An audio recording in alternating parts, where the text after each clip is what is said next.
और बुलेटिन की शुरुआत करेंगे गेहूं और आटे से, जिसमें एक बार फिर से जिनके दामों में इजाफा हुआ है। सरकारी आंकड़ों के मुताबिक बीते एक महीने में गेहूं 5% और आटा 4% महंगा हुआ है। ज्यादा डिटेल्स के साथ हमारे साथ जुड़ रहे हैं हमारे सहयोगी असीम मनचंदा।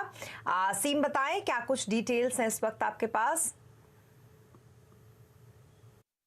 देखिए, गेहूं और आटे की कीमतों में लगातार बढ़ोतरी जो देखने को मिल रही है। एक महीने की बात करूं तो गेहूं की कीमतों में 5% की बढ़ोतरी, आटे की कीमतों में 4% की बढ़ोतरी देखने को मिली है। लेकिन वहीं मैं अगर एक साल की बात करूं तो गेहूं की कीमतों में 15% की बढ़ोतरी और आटे की कीमतों में 23% की बढ़ोतरी जो मिली है। तो खासतौर पर भी सरकार इसको मॉनिटर जो है वो कर रही है। सरकार की तरफ से हम कोई खास कदम आता हो जो नहीं देख सकते हैं, क्योंकि सरकार बड़ी मुश्किल से बफर स्टॉक के नियमों को पूरा जो कर पा रही है। तो ओपन मार्केट सेल्स को आप यहाँ पे पूरी तरह से रूल आउट कर दीजिए कि सरकार ओपन मार्केट सेल जो है वो नहीं करेगी गेहूं का। अब बाकी स्टेप सरकार इसको लेकर के क्या ले सकती है, खासतौर पे एक तो ये तक हो सकता है कि सरकार स्टॉक लिमिट जो है वो लगा सकती है।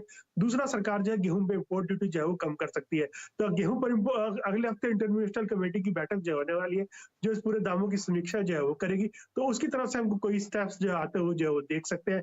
अभी सरकार ने कोई क्लैरिटी जो है इसको लेकर के नहीं दी है कि क्या स्टेप जो है लगाएगी। सरकार ने कहा है कि हम वेट एंड वॉच कर रहे हैं कि कितने प्राइस बढ़ते हैं, क्योंकि अभी नई फसल आने में भी टाइम है। नई फसल जो है आगे चल करके मार्च और अप्रैल में आएगी, तब तक दाम जो है और भी जो है बढ़ सकते हैं, आपको बढ़ते हुए जो है वो दिखाई देंगे। तब देखना होगा कि सरकार इसको लेकर के क्या कदम जो है उठाने जा रही है। बहुत शुक्रिया तमाम डिटेल्स के लिए आपका असीम। तो कुछ इस तरीके से गेहूं और आटे के दाम में बढ़ोतरी, और इस बीच राज्यों ने बजट में केंद्रीय योजनाओं में ज्यादा आर्थिक और साथ ही कैपिटल एक्सपेंडिचर्स के लिए इंटरेस्ट फ्री लोन की मांग की है। वित्त मंत्री निर्मला सीतारमण के साथ आज प्री बजट मीटिंग में सभी राज्यों के वित्त मंत्री शामिल हुए। छत्तीसगढ़ और राजस्थान जैसे राज्य केंद्र से पुरानी पेंशन स्कीम का पैसा वापस करने की मांग उन्होंने की, तो वहीं बिहार ने सेस और सरचार्ज को पूल का हिस्सा बनाने की बात कही है। छत्तीसगढ़ सीएम भूपेश बघेल ने कहा कि कोयला और आयरन ओर पर अलग अलग ग्रेड के हिसाब से रॉयल्टी फिक्स होनी चाहिए, रॉयल्टी जो उस पर होती है, और बकाया जीएसटी का भुगतान जल्द किया जाए। जितने भी चाहे आयरन ओर हो चाहे कोयला हो, उसमें अलग अलग ग्रेड के होते हैं, तो उसके हिसाब से उसका रॉयल्टी फिक्स होना चाहिए। नीति आयोग में भी मैंने बात की थी और यहाँ भी मैंने वो बात कही है। उसी में से क्योंकि रॉयल्टी हर 3 साल में फिक्स होना था, लेकिन अभी तक के हुआ नहीं, 10 साल से ऊपर हो गए, लेकिन ये रॉयल्टी उसमें बदलाव आया नहीं है। और वित्त मंत्री के साथ इस बैठक में क्या रहा खास, जानने के लिए चलते हैं आलोक प्रियदर्शी के पास। आलोक, क्या क्या मांगे रखी हैं इस मीटिंग में राज्यों ने? देखिए, राज्यों की तरफ से जो एक तरह से कहें कि एक सभी तरफ से एक मांग जो थी वो थी कि जो सेंट्रल स्पॉन्सर्ड स्कीम होती हैं उसमें उसको लागू करने के लिए राज्यों को ज़्यादा पैसा खर्च करना पड़ रहा है। उन्होंने मांग करी कि सरकार को चाहिए कि उसकी जो राज्यों की हिस्सेदारी हो उसमें कमी की जाए, क्योंकि अभी जो स्कीम है 50-50 की हो चुकी है। 50% पैसा राज्यों को खर्च करना पड़ता था, जबकि पहले ये काफ़ी उनको राज्यों को कम खर्च करना पड़ रहा था। तो राज्यों ने मांग की कि इसके लिए ज़्यादा पैसा दिया जाए। दूसरी जो बड़ी मांग थी ये थी कि जो कैपिटल एक्सपेंडिचर के राज्यों में जो इंफ्रास्ट्रक्चर डेवलपमेंट हो रहे हैं या करने हैं, उसके लिए सरकार की तरफ से इंटरेस्ट फ्री लोन की व्यवस्था की जाए, ताकि राज्यों में जो बुनियादी ढांचा है उसमें उसका ज़्यादा डेवलपमेंट हो सके। इसके अलावा जो तीसरी एक बड़ी मांग थी वो थी कि खास तौर से जैसे राजस्थान, छत्तीसगढ़ जैसे राज्य जिन्होंने अपने राज्यों में पुरानी पेंशन स्कीम लागू कर चुके हैं, उन्होंने कहा कि केंद्र हमें उसका पैसा वापस करे ताकि हम इसको अपने राज्यों में अच्छी तरह से लागू कर सकें। तो ये मांग खासतौर से जो गैर बीजेपी शासित यानी कांग्रेसी शासित राज्यों की मांग थी कि ओल्ड पेंशन स्कीम का पैसा वापस किया जाए। इसके अलावा जीएसटी और डायरेक्ट टैक्स दोनों को लेकर मांग की गई है कि जीएसटी में जो बकाया जो मुआवजा है उसको सरकार जल्द से जल्द जारी करे, और साथ ही साथ जो जीएसटी का रेट रेशनलाइजेशन है उसको भी किया जाए ताकि आम आदमी को राहत मिल सके। और साथ ही साथ जो डायरेक्ट टैक्स है यानी कि इनकम टैक्स के मोर्चे पर भी कुछ राज्यों ने सुझाव दिया कि इसको कम किया जाना चाहिए ताकि आम आदमी को इससे राहत मिल सके। तो कुल मिलाकर जो मांग थी सभी राज्यों की वो एक तरह से कहें तो डेवलपमेंट पर ज़्यादा फोकस था, और कुल मिलाकर कोशिश ये थी कि ज़्यादा से ज़्यादा स्कीम का फ़ायदा राज्यों को भी मिले और बुनियादी इंफ्रास्ट्रक्चर पर ज़्यादा पैसा खर्च किया जाए। ये कुल मिलाकर राज्यों की इस तरह से मांग है। और ख़ासतौर से जो इन सेस और सरचार्ज, खासतौर से जो बिहार के जो वित्त मंत्री थे उन्होंने कहा कि सेस और सरचार्ज एक निश्चित समय के लिए और निश्चित की उपयोग के लिए किया जाता है, लेकिन कई सालों से इसको लगाया जा रहा है और इसमें राज्यों की हिस्सेदारी नहीं है, तो या तो इसे हटा दिया जाए या फिर इसे राज्यों की भी इसमें हिस्सेदारी बहाल की जाए। तो ये तमाम मांगे राज्यों के वित्त मंत्रियों ने आज वित्त मंत्री निर्मला सीतारमण के साथ प्री बजट बैठक में रखी है।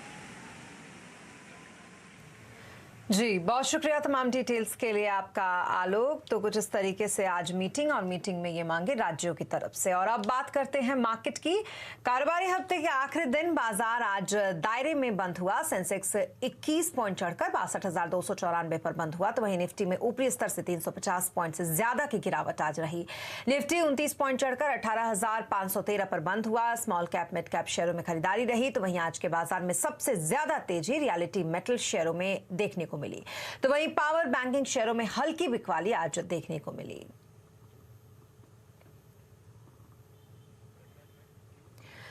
भारतीय बाजार ने आउट परफॉर्म किया है, ऐसा कहना है हिलियोस इंडिया के सीईओ दिनशॉ ईरानी का। उनके अनुसार दुनिया में भारतीय बाजार का बोलबाला है, जो कि आगे आने वाले सालों में और बढ़ने का अनुमान है।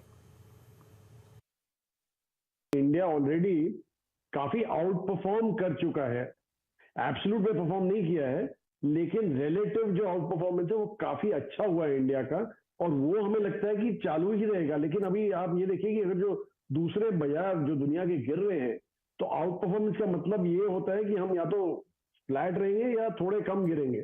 लेकिन अभी यही हमें लग रहा है कि अगर जो इंडिया को अगर यहाँ से अगर जो चलना है, तो दुनिया के बाजार स्टेबल होने चाहिए। और हमें एक्चुअली एक दिमाग में हमारे तो ये क्लियर है कि इंडिया का औहदा अभी दुनिया के चनी ऊपर के बाजारों में रहेगा, और इंडिया इग्नोर नहीं हो सकता अभी आगे चल के। तो इसलिए हमें लग रहा है कि यहाँ से इंडिया का ग्रोथ, जैसे हम पहले भी बोले आए हैं कि जीडीपी ग्रोथ प्रॉब्ली पिछले 4-5 सालों के लिए जो हमें लगता है कंजर्वेटिव है, हमारा एस्टिमेट 4-5 साल का, उन्हें तो ज्यादा ही लग रहा है, लेकिन 4-5 सालों के लिए इंडिया फास्टेस्ट ग्रोइंग इकोनॉमी रहेगा।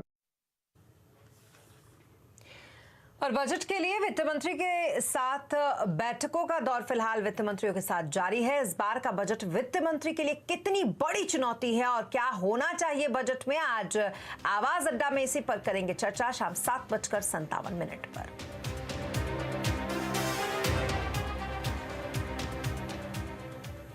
और अब बात करेंगे चुनावी दंगल की।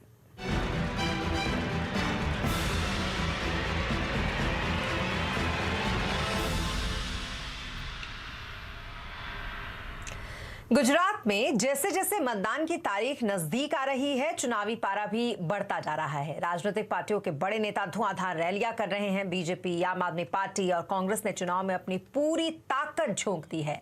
गुजरात चुनाव पर ज्यादा अपडेट के लिए अहमदाबाद से हमारे साथ जुड़ रहे हैं हमारे संवाददाता केतन जोशी। केतन, आज कहां पर बड़ी रैलियां हैं, क्या हलचल है गुजरात में चुनाव की आज?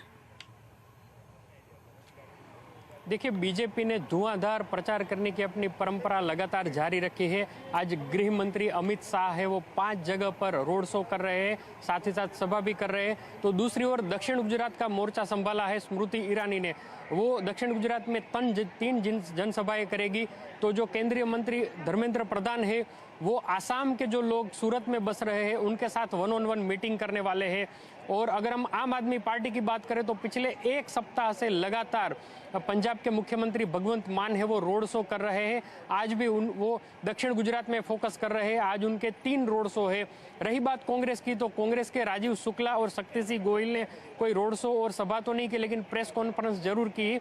आने वाले दिनों में शायद वो कह रहे हैं कि अब उनके नेता है वो मैदान में उतरेंगे। लेकिन खास बात यह है कि कल बीजेपी का मैनिफेस्टो है वो जारी होगा। जेपी नड्डा है वो गांधीनगर में मैनिफेस्टो है वो जाहिर करेंगे। 27 तारीख को फिर से प्रधानमंत्री नरेंद्र मोदी ताबड़तोड़ रैलियां करेंगे।